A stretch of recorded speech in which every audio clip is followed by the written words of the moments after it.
Hey guys, welcome back to my channel Get Certified. For those of you who does know my name is Mayank and I'm your guide and I'll help you get your next ABAP certification. So, in this video, we are gonna have a look and continue from where we left off in the last video, which was Object Navigator and different browser selection option which we have on the Object Navigator. So we are gonna have a look at into the different browser selection options which we have in the Object Navigator. Let's start with the MIME repository browser. Okay, so this is really slick. Got it. So let's start with the first, which is the MIME repository browser. So you basically use the MIME, which is full formed as multi-purpose internet mail extension browser to browser import the MIME objects. So MIME objects are basically it could be your style sheets, your icons, your graphics, and so on from the ABAP Workbench. So basically, is the MIME repository stores these objects into the SAP system, and then it automatically creates a folder for your actual BSP application. So when you will create your own BSP applications, you can actually import the MIME objects from the repository browser, or you can view the MIME objects by double clicking on them directly. So this is what MIME repository is. Let's have a look at the next one. Let me explain to you what is a tag browser. So basically, a tag browser provides the documentation of the user interface elements that can be used for your web development for your BPSP application. Well, BSP, right before, let me explain to you a little bit about BSP application, which is a business server page application. So this is what you would need to develop a Fiori application. For those of you guys know what Fiori applications are. So in the tag browser, you have the option to filter the tags for the BSP applications, or the tags for the ITS template, which is the Internet Transaction Server templates. So basically, the web development you could do it either for BSP applications or ITS templates.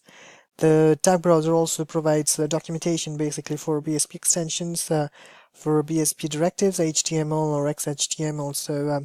So basically, this is what tag browser is. And next, we can have a look at the test repository. So basically, test repository browser, it helps to actually manage test cases. So what you can do is you can display your ECAD test scripts or your manual or external test cases using this functionality. You also have the option to actually create test cases within the test repository browser. So, well, it's a good tool for you to manage the test cases within the test repository, so you can actually automate tests using this test repository.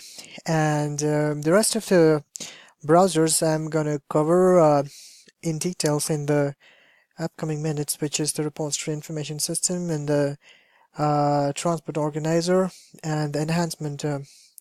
We'll cover another browser which is called enhancement, which we're not able to see right here. So guys, these browsers we can actually based on our needs, we can either add or remove them. So based on your SAP version, there are some browsers which might not be available to use. If the ABAP unit browser, which is only available for SAP NetWeaver 7.5, sorry, it's not 7, but it's SAP NetWeaver 7 or higher, and it's already integrated in the Object Navigator. But since I do not have an SAP NetWeaver 7.0 version, so I'm not able to have a look into the ABAP unit browser. Well, the ABAP unit browser provides with an easy-to-use software validation and verification mechanism. Well, it's directly integrated into the ABAP Workbench, which makes it easier to actually get accustomed to any ABAP unit. So we can use the service method of class. I'll just show you the name of the class. Let's go to we can have a look at this class, which is ABAP unit. Sorry, CL unit assert. So we can use the So basically what we can do is we can use the service method of this service of this CL unit assert, and you can check many conditions, and the system diverges to the map unit test results if some conditions is not fulfilled. So in the result display, you can navigate to the position where the error has occurred, and then what you can do is you can correct the results. You can correct your code from there, and the tests are implemented in plain ABAP objects as methods of local class. So well, although it's less used, but then that is another browser which is available in the Object Navigator. And there is another new functionality which is available, new browser which is available in the Object Navigator, which is called ATC Result Browser. ATC stands for ABAP Test Cockpit, and it's a newly integrated tool for quality checking of your ABAP repository object, and is also available as of SAP NetWeaver 7.0 in the service package 2. Basically, the ATC result browser displays the findings of the ABAP test cockpit quality check run, and the ATC browser is directly integrated like all other browsers directly in the Object Navigator, and it is used for the ABAP developers to basically resolve the issues reported in the ATC findings. So the active ATC result is marked with a light bulb icon and should be used by the developer to resolve the issues with the ABAP code. So guys, if I had this functionality integrated, I could have shown you a small example how it works, but now you do have an idea of what an ABAP unit browser is and what an ATC result browser is. So the ABAP unit browser is used for verification validation mechanism, and the ATC, which is the ABAP test cockpit, is used for quality check purpose of your ABAP code. So next we'll go into the details of what is a repository browser, and we'll have a look on the functionalities of a repository browser.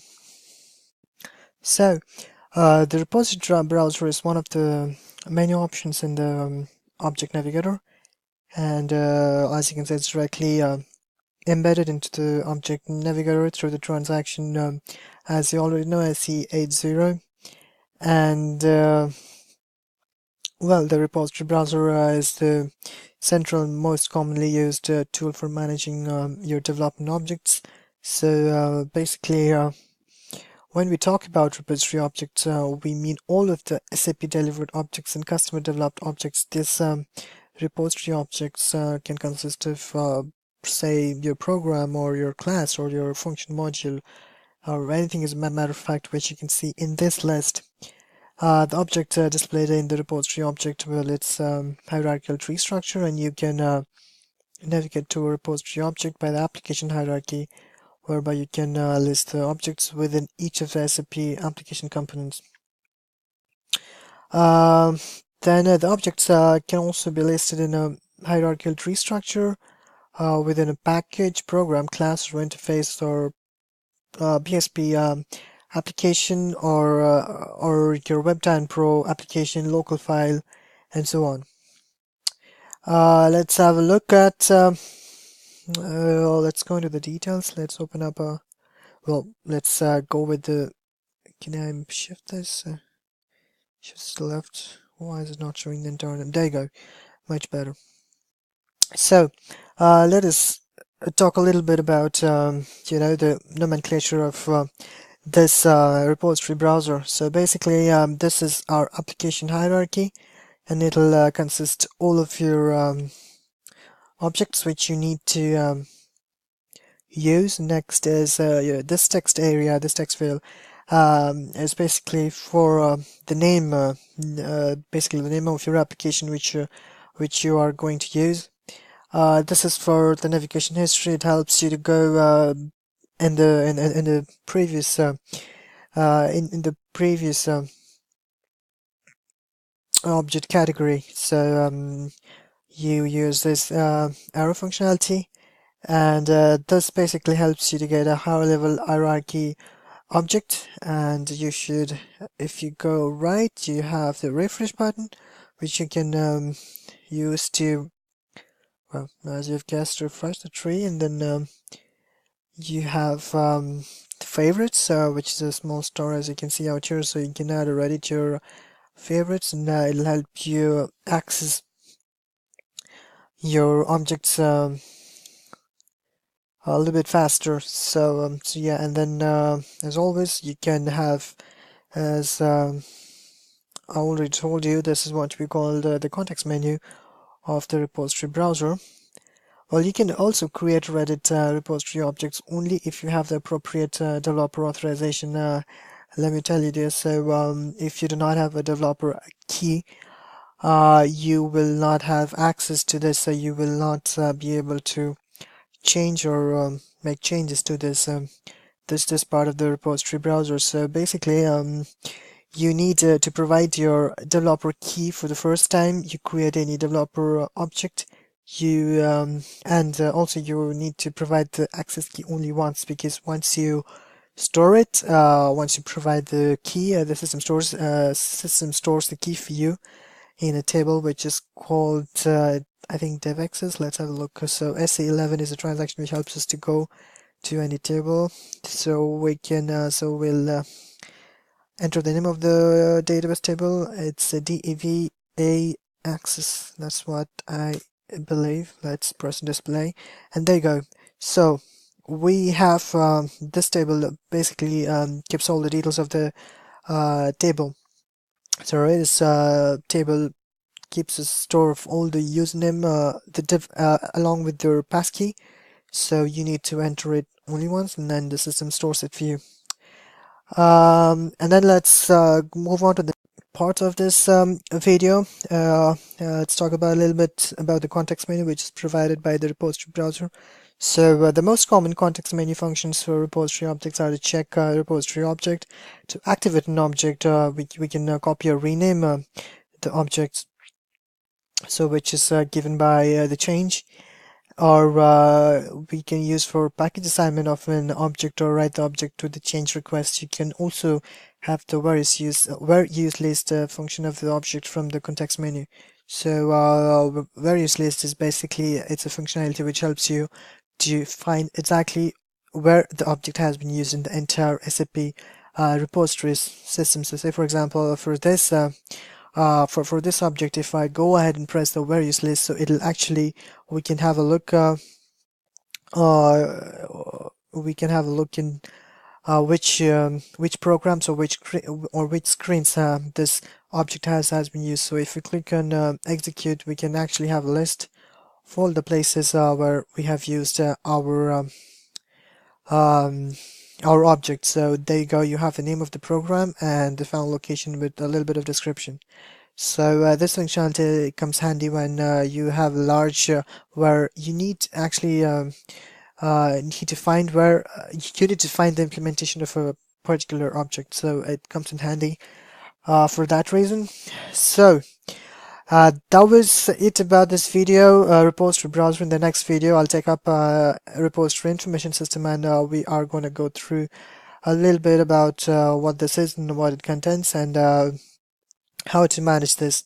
So see you guys in the next video, and thanks for watching. Hit the thumbs up button, and don't forget to subscribe to my channel, get certified, and see you in the next video. Take care guys, peace.